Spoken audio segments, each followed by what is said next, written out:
About a week ago, I did a video about how Ron Howard's Cocoon is pretty hard to find these days in any format.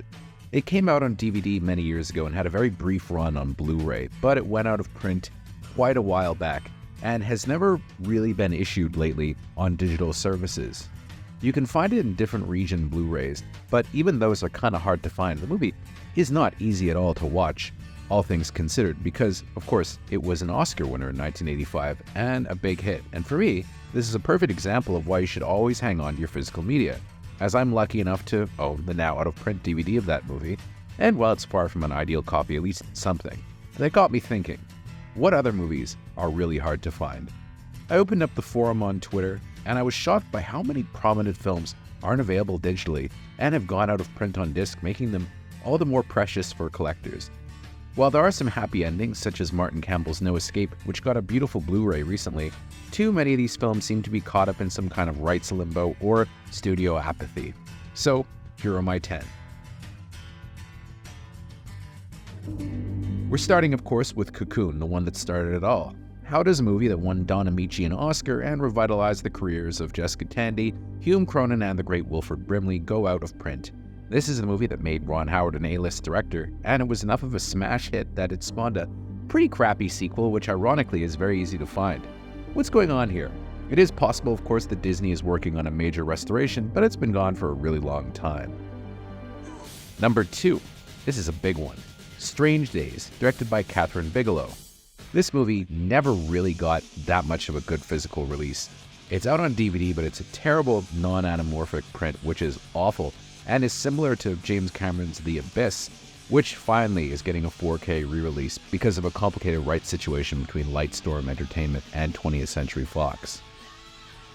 Strange Days is available right now to stream on HBO Max, but apparently it's not actually in the right aspect ratio. It's 178:1, formatted for widescreen TVs, while it was a scope movie. And this is a really terrific film. I mean, it's got Rafe Fiennes, it's got Juliette Lewis, and an amazing badass performance by Angela Bassett.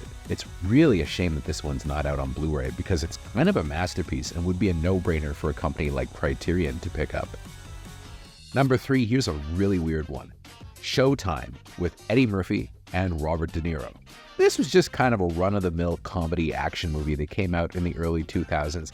Nothing really special about it, but was kind of entertaining and made a little bit of money. I mean, how often do you get to see Robert De Niro and Eddie Murphy together in a film? Strange thing about this one, though, is that while it came out on DVD in a perfectly acceptable anamorphic transfer, they never put it out on Blu-ray. Yes, this one, unlike a lot of other films on the list, you can get digitally pretty easily. You can buy an HD copy on iTunes, and it looks great, but still never came out in HD on physical media, which is awfully strange for a movie that was a sizable success at the box office. It has 2 very prominent stars. Number 4 is an extremely strange case, Crossroads, starring Britney Spears. Now, with her memoir being so successful, this would seem like an ideal time to re-release the film, which only ever got a DVD release. It did get a limited re-release in theaters recently, which makes me think that Paramount perhaps is planning a major restoration or re-release of the film on Blu-ray and digital.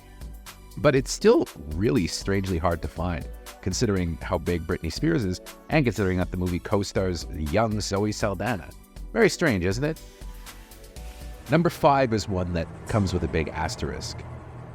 George A. Romero's Dawn of the Dead is one of the classic horror movies of all time, and one of the greatest zombie movies ever made.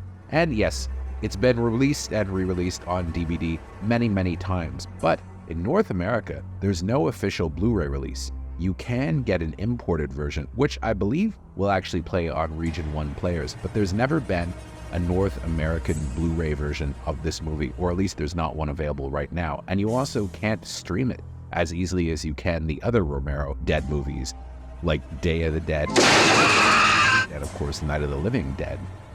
It all has something to do with rights issues, which is kind of sad because it's such a classic touchstone movie. It should be available everywhere, right? Number 6 is one that's really hard to find. Looking for Mr. Goodbar, starring Diane Keaton and a very young Richard Gere. So this is based on a true story, actually, about a teacher that was going around to singles bars and ended up being murdered by one of the people that she hooked up with. This movie was a giant hit in 1977 and helped make Diane Keaton a really big star, and even got a couple of Academy Award nominations. Very strange that it hasn't been released, especially with true crime being such a thing now. And, I think that if it got a big re-release, people would be intrigued by this film. But it's almost impossible to find. It came out on VHS, but was never issued on DVD or Blu-ray, and you can't find it digitally. There are archival copies of the movie out there. I actually saw it on 35mm once here in Quebec at the Cinematheque, but boy, is it ever hard to find. It sometimes shows up on TCM, but there's a weird thing where if you try to set your PVR to tape the movie, due to rights issues, it won't let you do it on some devices, which is very, very frustrating. This is one of the few movies I'm afraid that the only way to see it these days really is to kind of turn to piracy. But if you watch the movie, you'll understand why it's probably not available, because the music licensing for this movie would be a nightmare, because she's going around to discotheques and nightclubs, and it's just hit after hit after hit on the soundtrack, so it would probably cost Paramount Pictures a lot of money to restore the film properly. They should though, because it's kind of a classic.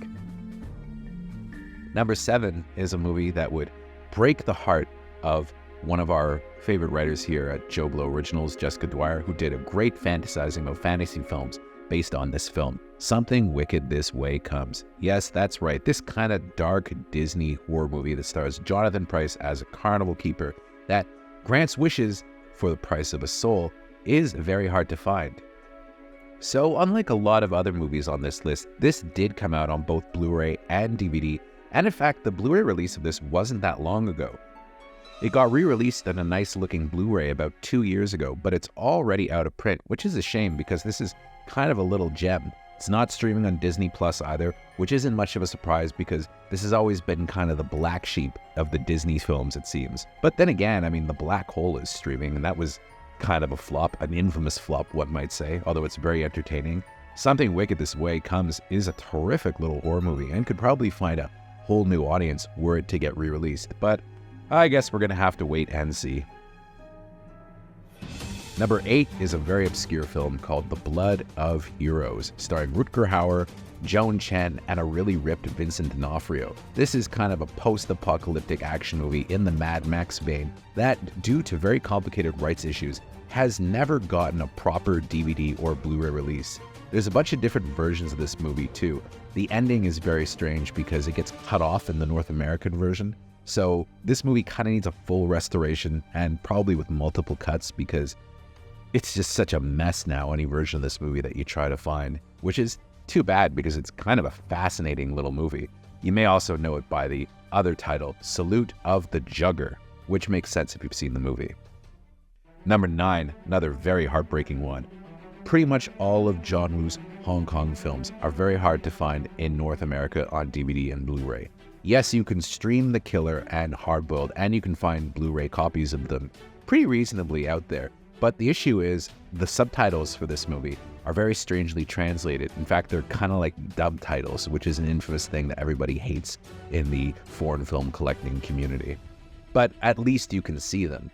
But Woo's A Better Tomorrow 1 and 2 is really hard to find, as is a movie that he did called Bullet in the Head, which is considered one of his greatest films ever, and stars a very young Tony Leung.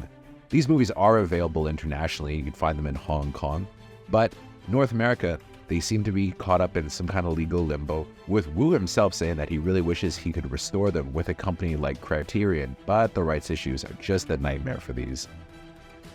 And 10, another one that is very strange that it's not available, The Heartbreak Kid, starring Charles Grodin and Jeannie Berlin. This one is directed by Elaine May, who's become this kind of cult figure on film Twitter because she was one of the few female directors working in the 70s that was making prominent films. Heartbreak Kid was actually a big enough hit that it got remade with Ben Stiller and Malin Ackerman, yet it seems like it's almost impossible to find. It's a bit mean-spirited, but it's a really interesting film with a great Charles Grodin performance, and Jeannie Berlin is terrific in this. So why isn't The Heartbreak Kid available?